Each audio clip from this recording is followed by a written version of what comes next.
My name's Daniel Bushell. Water, food and population control. Highly disturbing footage in this programme. Bill Gates' eugenics plan caught on camera. Kids' reaction to genetically modified organisms. And why food riots are expected this summer.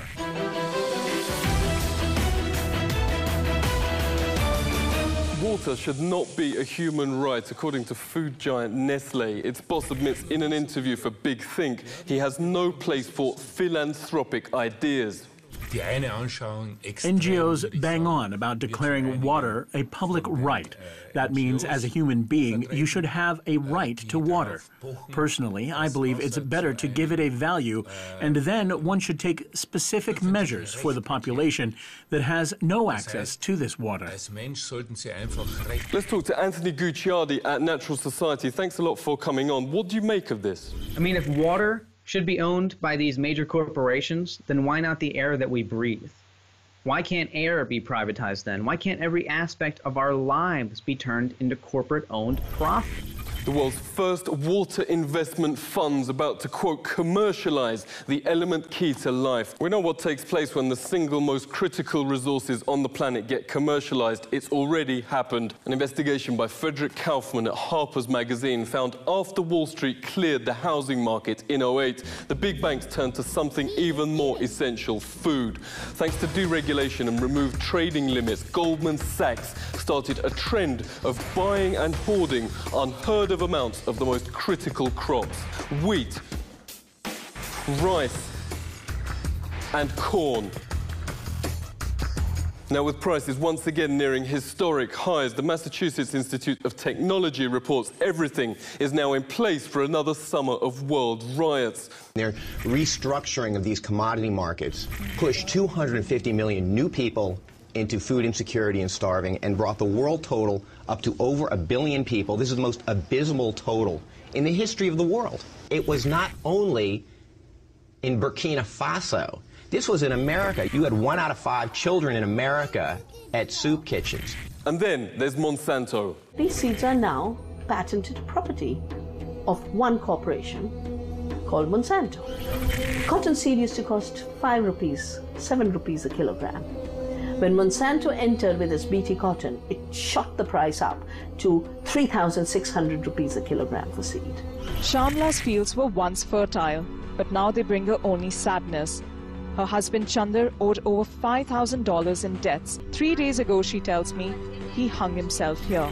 Upwards of 80% of key US-grown foods like corn are already genetically modified. When GMOs get from the lab to the table, doctors and scientists consistently warn of extremely serious effects. Every single independent study conducted on the impact of genetically modified food shows that it damages organs, it causes infertility, it causes immune system failure, it causes holes in the GI tract, it causes multiple organ system failure. Britain in the 90s gave $3 million for testing the safety of GMOs to the leading global expert in the field, Dr. Arpad Pushtai. The GMO ticking time bomb documentary reports within just 10 days, rats fed the GMOs started exhibiting horrific changes. It became clear that the GM had a slower growth. It had problems with internal development of its organs, and it certainly knocked out the immune system. For 2 days, he was a hero to the world's media. Next day, Dr. Pushtai was fired after 35 years with threats of a lawsuit, and the GMO industry launched a massive smear campaign. If independent science is gagged, companies are usually expected to test for safety. However, this is what Monsanto admitted. Monsanto should not have to vouchsafe the safety of biotech food. Our interest is in selling as much of it as possible. The regulator in the US is the Food and Drug Administration, the FDA. Obama's made Monsanto Vice President Michael Taylor the food czar, in charge of America's food safety itself. This documentary notes some of the consequences. The U.S. government's WIC program provides free formula to over 2 million newborns, but only the genetically engineered varieties. I really could hear him go, and like itching. I'm like, what the heck is going on? And he has turned red. He couldn't breathe properly.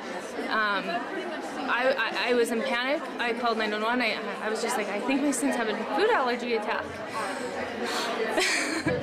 Okay. And I immediately took him to the doctors, and I got all these tests done, and sure enough, he's deadly allergic to corn now. 25, 30, 35 years ago, no one was allergic to anything. And now everything. I have people that are allergic to parsley. When you link it to the GMO issue, it resonates like you would not believe. The villain in this is Obama to me, because he first of all, he promised blatantly that he would look into this and do something, and he didn't.